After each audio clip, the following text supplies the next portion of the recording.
Hello बच्चों, कैसे हैं आप। मेरा नाम है गौरव मिश्रा और आज के इस वीडियो में बच्चों हम लोग बात करने वाले हैं about asexual reproduction in animals. जो पिछला वीडियो था उसमें बात हुई थी प्लांट्स के बारे में। देखिए, अगर आप एसेक्सुअल रिप्रोडक्शन समझेंगे एनिमल के रिस्पेक्ट में तो आपको बात करनी है यहाँ पर चार चीजों के बारे में। सबसे पहली तो आप बात कर रहे हैं यहाँ पर फिशन के बारे में। जो दूसरा मोड ऑफ रिप्रोडक्शन आता है एसेक्सुअली वो होता है budding. Third one is fragmentation.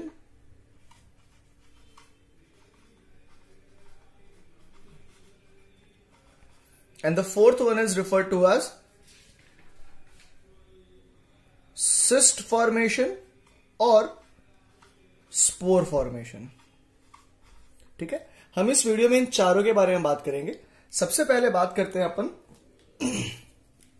Fission के बारे में। तो बच्चों, जो फिजन है एक बड़ा सिंपल सा मोड ऑफ एसेक्सुअल रिप्रोडक्शन है। इसके बारे में आपने आपके लोअर क्लासेस में बहुत पढ़ा हुआ है। बेसिकली क्या होता है कि हमारे पास एक सिंगल सेल है जो अंडरगो करती है डिवीजन, और एक सेल में से मुझे मिल जाती है दो सेल। ठीक है, अब क्योंकि ये एसेक्सुअल रिप्रोडक्शन है तो आपको ध्यान रख के रखना है कि क्लोन बनते हैं। उसका मतलब अगर ये जो पेरेंट सेल था वो डिप्लॉयड होता, अगर जो पेरेंट है वो डिप्लॉयड होता, तो जो हमारी डॉटर्स हैं दोनों ही, डॉटर 1 और डॉटर 2 दोनों ही कैसे आते, 2n होते हैं। ठीक है, मतलब नंबर ऑफ क्रोमोसोम है वो क्या हो रहे हैं, प्रिजर्व्ड हो रहे हैं। नंबर ऑफ क्रोमोसोम में डिक्रीज नहीं आता है कोई। ठीक है, तो अगर फ्यूजन के बारे में आप जनरल सी बात करते हैं तो it is one of the most common and simple process which is adopted by the under developed organism. इसके बारे में जैसे यहां पे जो लिखा है उसको अगर आप वर्ड में लिखें तो इसको कैसे लिख सकते हैं, one cell divide to form generally 2 cells, है ना।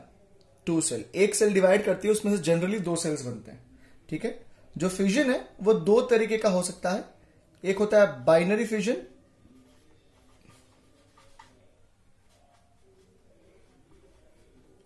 और जो दूसरा होता है वो होता है मल्टीपल फ्यूजन। तो फ्यूजन 2 तरीके का हो सकता है, एक बाइनरी और एक मल्टीपल।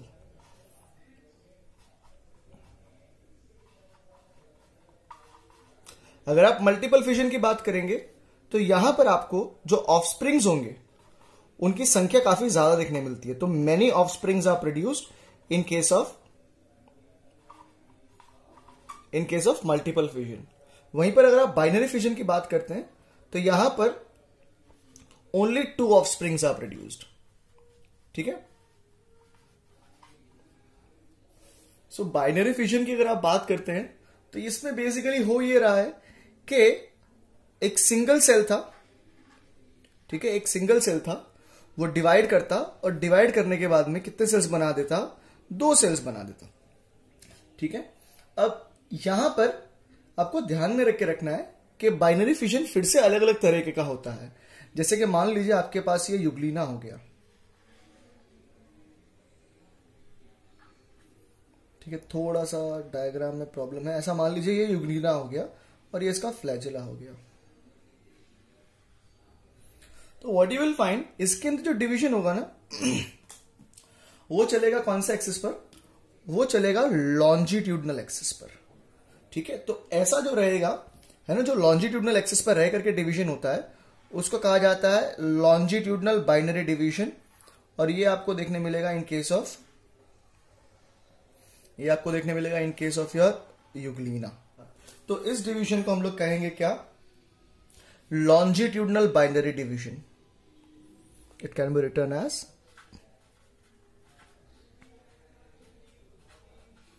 Longitudinal binary division.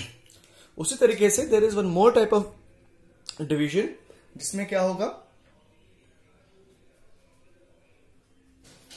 अब हम देखेंगे transverse binary fusion. Transverse binary fusion जो था मान लीजिए ये हमारा पैरामीशियम हो जाता है। So this is your typical diagram of a paramecium, जहां पे मान लीजिए न्यूक्लियस है और यहाँ पे वैक्यूल वगैरह हो गया। So what you find in case of paramecium, जो डिवीजन होगा वो ट्रांसवर्स एक्सिस पे जाएगा। Division would go on the transverse axis. So यहां पर आपको you'll find new 2 paramecium would be developing, and such a division whereby the division takes place from the transverse axis is referred to as transverse division.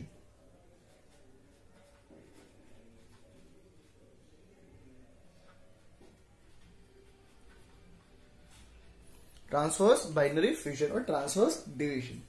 ठीक है, जो दूसरा होगा एक, उसे हम लोग कहते हैं ओब्लिक। ऑब्लिक मतलब वो ऐसे क्रॉस में निकलेगा, जैसे ये लॉन्जिट्यूडनल था, वो थोड़ा सा क्रॉस में निकल के आएगा, तो ऑब्लिक बाइनरी फ्यूजन।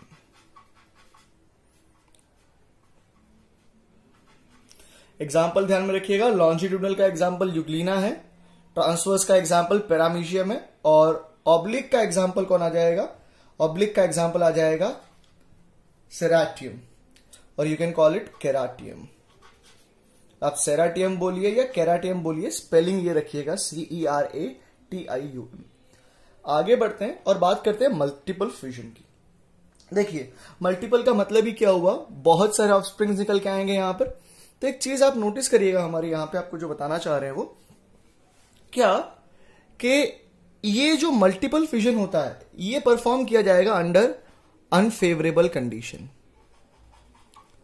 जब कंडीशंस जो है वो अनफेवरेबल हो जाएंगी, उस समय में हम देखेंगे मल्टीपल फ्यूजन परफॉर्म किया जाएगा ऑर्गेनिजम्स के द्वारा। ये परफॉर्म किया जाता है किसके द्वारा? मान लीजिए प्लाज्मोडियम है, हमारे पास ऑर्गेनिज्म आते हैं जैसे कि अमीबा हो गए, तो वो सब क्या करेंगे? मल्टीपल फ्यूजन करेंगे। तो मान लीजिए मैं आपको प्लाज्मोडियम के केस में अगर समझाता हूं, अब क्या होगा, ये जो इसका प्रोटोप्लास्ट है उसके अंदर ये जो पर्टिकुलर पार्ट है न्यूक्लियस, वो डिवाइड करना चालू करेगा। ठीक है, देखिए क्या हुआ, अभी भी ये सिस्ट है ही, अंदर का जो प्रोटोप्लास्ट था वो काफी बार डिवाइड हो चुका है। ठीक है, प्रोटोप्लास्ट काफी दफा डिवाइड हुआ है। Now eventually what you will find is, जब ये सिस्ट ब्रेक डाउन होगा, जब फेवरेबल कंडीशन होंगी और सिस्ट ब्रेक डाउन करेगा, तो you will find lot of new daughter cells would be released. ठीक है, और एक ही में से बहुत सारे सेल्स बन रहे हैं, इसलिए ये कहा जाता है मल्टीपल फ्यूजन। ऑलराइट, आगे बढ़ते हैं और बात करते हैं बडिंग के बारे में। अब बात हो रही है बडिंग के बारे में। ठीक है, सो जो बडिंग है बच्चों, वो कैसा होता है? वो है एक unequal division. Budding is basically N unequal division. तो अगर इसको मैं डायग्राम वाइज आपको समझाता हूं, तो मान लीजिए मेरे पास एक ये बर्ड आया है, ये मान लीजिए ये एक ईस्ट है। ठीक है, and let us call this yeast to be parent for now, क्योंकि इसी में से आगे जाके ऑफस्प्रिंग आने वाला है। तो अब क्या होगा, देखिए ये जो पेरेंट सेल था उसके ऊपर यहां पर आपको आउटग्रोथ देखने मिलेगा। ये जो आउटग्रोथ है ये या तो यूनिसेलुलर हो सकता था या तो मल्टी सेलुलर हो सकता था। ठीक है ना, या तो यूनिसेलुलर होता या तो मल्टी सेलुलर होता। अब over a period of time आप क्या देखेंगे, ये जो ईस्ट था उसमें से ये जो आउटग्रोथ हुआ है, what it will do is it will derive nutrition and grow. ठीक है, इवेंचुअली आप क्या देखेंगे, ये इतना बड़ा हो जाता है कि जो बर्ड है, ये बेसिकली इसे बर्ड कहते हैं हम लोग। ठीक है, ये जो बर्ड था ये इतना ग्रो हो जाता है कि अब इसकी न्यूट्रिशनल रिक्वायरमेंट इस पेरेंट के द्वारा मीट नहीं की जाती है। तो हम क्या देखते हैं, ये दोनों एक दूसरे से सेपरेट हो जाते हैं और दोनों एक अलग इंडिविजुअल की तरह बिहेव करते हैं, जहां पर पेरेंट अभी भी एग्जिस्ट कर रहा है। ठीक है, बाइनरी फ्यूजन की तरह नहीं था कि भैया एक सेल डिवाइड की उसमें से 2 बन गए और पेरेंट का जो एग्जिस्टेंस था वो लापता हो गए, पेरेंट जो थे उसका एग्जिस्टेंस खत्म हो गया। ऐसा यहां पर नहीं होता है, यहां पर पेरेंट का एग्जिस्टेंस अभी भी बना है। ठीक है ना, अब समझने वाला बात क्या है ना बेटा, कि ये जो बर्ड डेवलप हुआ ये बॉडी के बाहर भी डेवलप हो सकता था। अगर बॉडी के बाहर डेवलप होता है तो ऐसी बडिंग को कहा जाता है एक्सोजीनस बडिंग। ये एक्सोजीनस बडिंग जो है हमको देखने मिल सकती है इन केस ऑफ हाइड्रा अभी जैसे यहां पर आपको बताया ईस्ट में, ईस्ट क्या होती है, east is unicellular fungi, right. कई बार ऐसा होता है कि ये बड बॉडी के अंदर बन जाता है, तो इनसाइड द बॉडी जब बनता है तो ऐसी बडिंग को कहते हैं हम लोग endogenous budding. This becomes endogenous budding. और ये जो एंडोजीनस बडिंग है ये आपको देखने मिलेगी आपको स्पंजेस के अंदर। तो ये जो है ये आपको एक टिपिकल डायग्राम बताया गया है एंडोजीनस बडिंग का। जैसे एक्सोजीनस बडिंग में बर्ड्स बाहर बन रहे थे, वैसे एंडोजीनस में बर्ड्स जो है वो बॉडी के अंदर बनते हैं। और ऐसे बर्ड्स जो इनसाइड द बॉडी बनते हैं उन्हें हम लोग कह देते हैं जेम्यूल्स। तो जेम्यूल्स जो है वो कुछ नहीं है, वो बर्ड्स ही हैं। जेम्यूल्स मतलब क्या है, बर्ड्स ही हैं, बट ऐसे बर्ड बॉडी के अंदर बनते हैं, ठीक है। आप इन जेम्यूल्स को दूसरा नाम दे सकते हो स्टेटोब्लास्ट, स्टेटोब्लास्ट, ठीक है बच्चों। तो ये जो बात की हमने, ये बात हुई है हमारी बडिंग के बारे में। आगे बढ़ते हैं और बात करते हैं फ्रेगमेंटेशन की। तो अगर आप फ्रेगमेंटेशन की बात करते हैं तो इसका मतलब ही क्या होता होगा, इसका मतलब होता है टू ब्रेक, ठीक है। ब्रेक किसमें होना, ब्रेक इनटू फ्रैगमेंट्स। फ्रैगमेंट्स मतलब क्या, छोटे छोटे टुकड़े में। जैसे मान लो ये मेरे पास कोई एक आल्गल बॉडी था, ठीक है। तो इसके अंदर क्या होगा, मान लीजिए ये बॉडी स्प्लिट करती है छोटे छोटे टुकड़ों में, ठीक है। तो आप क्या देख रहे हैं, कितने टुकड़े बन रहे हैं, 1 2 3 4 5। तो अब ये जो टुकड़े बने हैं ये हर टुकड़ा एक नए ऑर्गेनिज्म में, एक नए ऑफस्प्रिंग में ग्रो करेगा। तो ये 1 2 3 4 और इसी तरीके से यहां पे क्या हो जाएगा, 5, ठीक है। बहुत फटाफट होता है ये रिप्रोडक्शन। इसमें क्या है, इसका फायदा क्या होता है, बहुत कम समय में बहुत ज्यादा ऑफस्प्रिंग्स मिल जाते हैं हमको। ये जो एग्जाम्पल आपको लेके समझाया गया है ये है स्पाइरोगाइरा का, ठीक है। स्पाइरोगाइरा जो है आल्गी का एग्जाम्पल है। तो स्पाइरोगाइरा फ्रेगमेंटेशन शो करता है आपको। इसके अलावा आप देखते हो कि जो फ्रेगमेंटेशन का प्रोसेस है ये आपको देखने मिल सकता है in case of flat worms.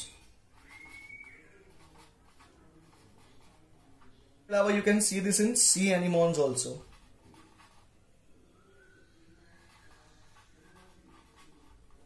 ठीक है, तो अगर मैं फ्लैट फॉर्म का एग्जांपल लेके अगर आपको समझाऊं तो देखिए, अगर आपको याद हो तो प्लेनेरिया का एक एग्जांपल ले लेते हैं अपने।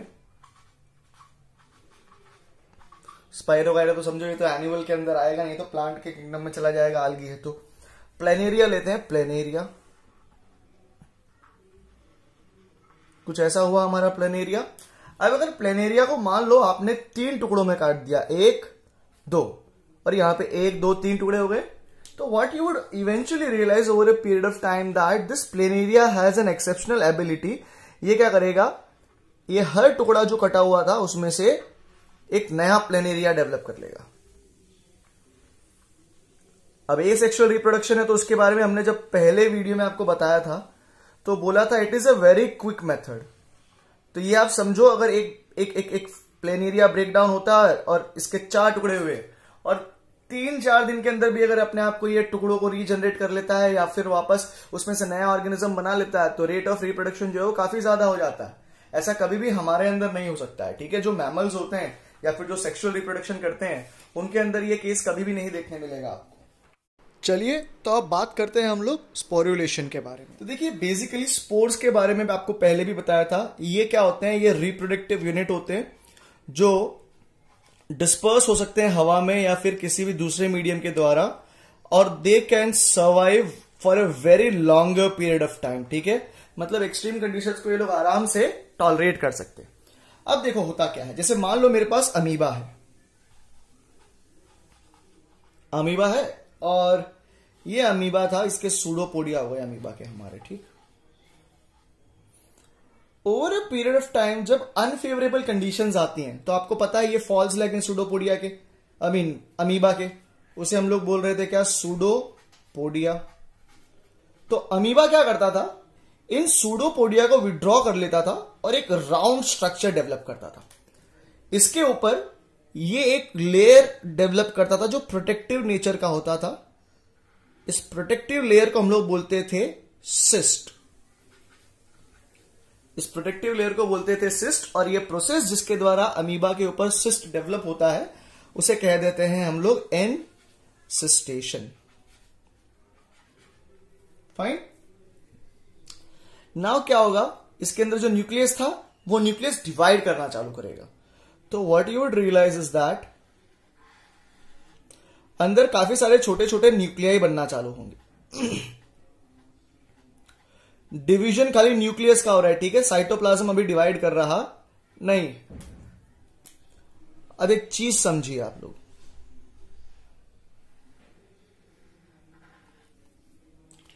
This division would go on for a very longer period of time, जब तक यहां पे कंपैक्ट एकदम न्यूक्लियाई भर नहीं जाते हैं।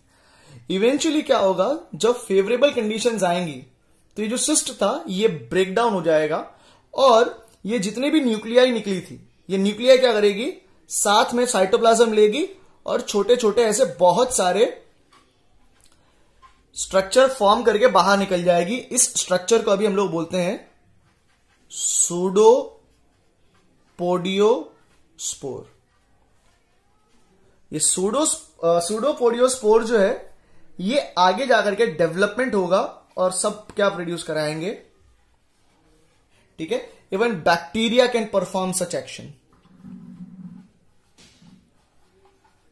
बैक्टीरिया में भी आपको स्पोर फॉर्मेशन देखने मिलता है। तो बच्चों आज के वीडियो में इतने ही बात कर रहे हैं। जो अगला वीडियो होगा उसमें बात करेंगे अबाउट सेक्सुअल रिप्रोडक्शन। उम्मीद करते हैं कि वीडियो जो है ये पूरा आपको अच्छा लगा होगा। ऐसा है तो जरूर लाइक करें, इस वीडियो को आपके फ्रेंड्स के साथ भी शेयर करें, खुद भी सब्सक्राइब करिए और उनसे भी सब्सक्राइब करवाइए, ठीक है। मिलते हैं अगले वीडियो में, तब तक के लिए take care of yourself. अपना ध्यान रखें, अपने घर वालों को ध्यान रखें, अच्छे से पढ़ाई करें, and may God bless you all.